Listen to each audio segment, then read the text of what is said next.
کیونکہ آخرت کی سزائیں بہت سخت ہیں۔ اللہ کے محبوب علیہ السلام نے جبریل امین سے ایک دن پوچھا تھا مجھے جہنم کے عذابوں کا ذکر سناؤ،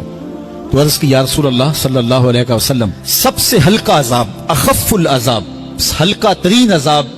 یہ ہے کہ جہنمی کے پاؤں میں آگ کے جوتے رکھے جائیں گے، باقی اس کے پورے بدن پہ آگ نہیں ہوگی، صرف آگ کے جوتے اس کو پہنائے جائیں گے،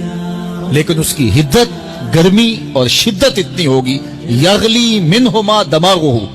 اس کی شدت سے اس کا دماغ پگھل کر ناک اور کانوں کے ذریعے سے باہر آنا شروع ہو جائے گا۔ یہ سب سے ہلکے عذاب کی کیفیت ہے، اور جو عذاب سخت ہیں الیاذ باللہ، اللہ تعالیٰ قرآن مجید میں فرماتا ہے ثم لا يموت فیہا ولا یحیا، اس بڑے عذاب کا ذکر کیا جو جہنمیوں کو دیا جائے گا، فرمایا اس عذاب کی کیفیت یہ ہوگی بندہ نہ جیے گا نہ مرے گا۔